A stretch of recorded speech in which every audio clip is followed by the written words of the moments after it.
The Republic, which might be the most important book in the history of philosophy, it was Plato's great work. It's certainly the first most important book in the history of philosophy, starts out with the question, what is justice? And Socrates, rather cannily, as he always is, begins by asking a number of people what their opinions. Well, hey, what do you think justice is?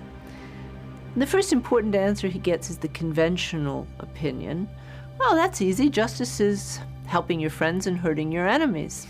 He says, well, he asks a set of questions about that. Then in comes a less conventional young man, one imagines him young and blustery, called Thrasymachus, who essentially says, this is all hype. There is no justice. Might makes right. People who talk about justice are really simply trying to bully weaker people into accepting their ideas.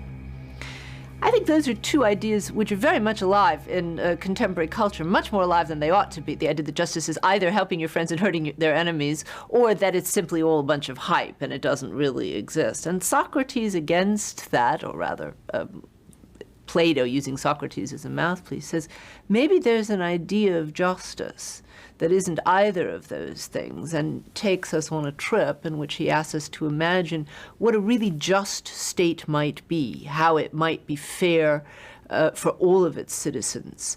I think you have a quite beautiful example there at the beginning of the history of philosophy of what the difference is between simply staying with received conventional wisdom and thinking about an idea of something that might not exist, might not ever exist, but nevertheless can serve as a standard and a model for the institutions that really do exist.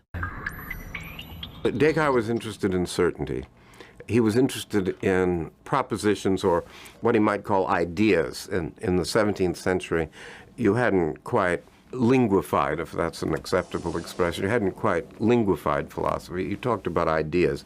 Those were mental representations. And the question would be, what ideas are indubitable, incapable of doubt?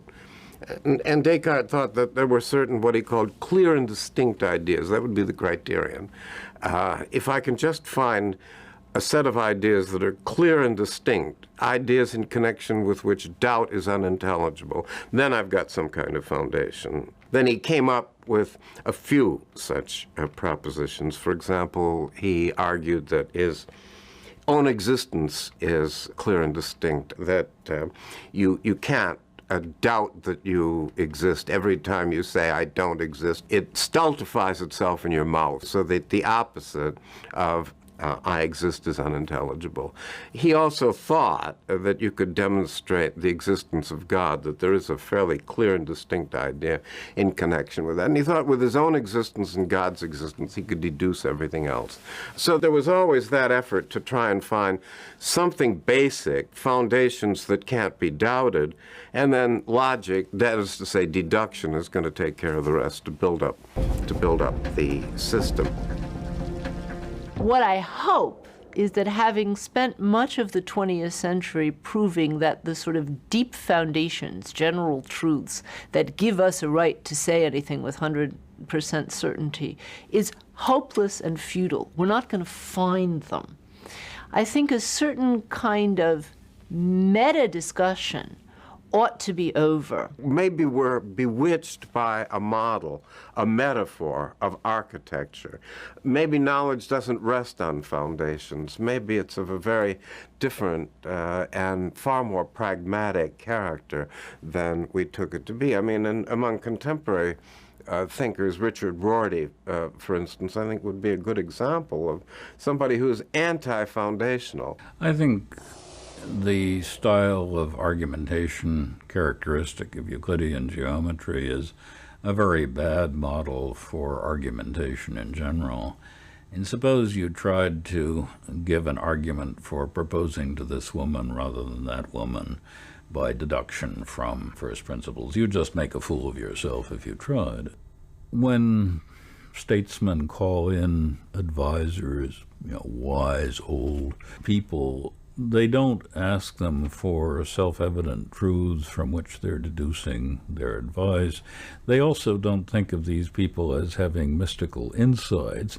They just think of them as people who know their way around and might have some useful suggestions.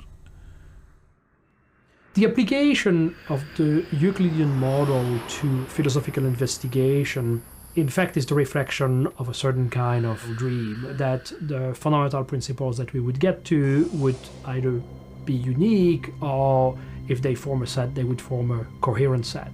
Now, philosophers have doubted that this dream was realizable in philosophy, and so they think that if philosophical investigation is going to yield fundamental principles, those will not necessarily be universal objective truth. And they even think that the principles that will be so revealed might be divergent, pull in different directions, and so on.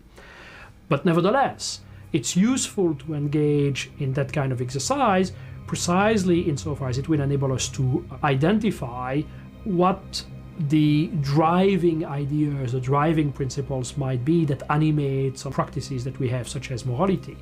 And if we do discover that those systems of beliefs are not necessarily completely coherent but might be in tension or in conflict, this is useful as well insofar as it will enable us to understand certain kinds of dilemmas or certain kinds of conflicts that we encounter in our moral deliberations. And insofar as we acknowledge them clearly, we might become able to find ways of negotiating them. What is going to be the picture of critical reflection if it is not an exercise that brings us back to those foundational truths that we can use as fundamental levers to resolve whatever other problems we may have? Okay, if there are no such things, how are we going to go about critical reflection? How are we going to go about resolving our problems? And this philosopher, Otto Neurath, proposed that we human beings engaging in critical reflections are akin to a man in a ship at sea. All that you have to work with on this new model are those contingent beliefs, ideas, and values that you have inherited from here and there. And so if you want to question one, then you have to do so from the point of view of the others. That is to say, as you're questioning one, you have to hold the others for granted. That is to say, you have to consider that they are, for the time being, not questionable, because they are the things that provide you with the resources for calling into question the one.